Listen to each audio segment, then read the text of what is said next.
Check out করবো, সব check out করে রুম টুম গুছায় আমরা বের হয়ে গেছি।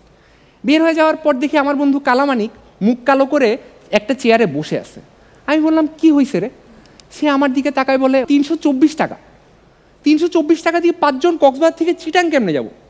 এই ভেবে আমরা স্যাড হয়ে বসে আছি বিচের মধ্যে। এমন সময় একটা ছেলে এসে বলল যে ভাই ছবি তুলবেন, প্রতি ছবি 6 টাকা করে। আমার মাথায় একটা আইডিয়া আসলো, আমিই তো ফটোগ্রাফার, সাথে আমার ক্যামেরা আছে, আমি ছবি তুলতে বের হয়ে যাই। সেই জিনিয়াস একটা আইডিয়া না? আমি আমার ক্যামেরা নিয়ে বের হয়ে গেলাম।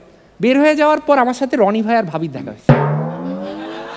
রনি ভাই আর ভাবিকে বললাম যে ভাই আপনারা কি ছবি তুলবেন, প্রতি ছবি 6 টাকা করে। রনি ভাই একটা লুঙ্গি পরেছিল, একটা গেঞ্জি পরেছিল, একটা সানগ্লাস পরেছিল। রনি ভাই বলছে অবশ্যই। আমি রনি ভাই আর ভাবিকে সমুদ্রের পাড়ে দাঁড় করালাম। তখন জোয়ার প্রায় শেষের দিকে। আমি রনি ভাই আর ভাবিকে বললাম যে আপনারা টাইটানিকের মতো করে দাঁড়ান, খুব রোম্যান্টিক একটা ছবি হবে। হঠাৎ করে ভাটা শুরু হয়ে গেল। তো টাইটানিক সিনেমাটা আপনারা সবাই দেখছেন।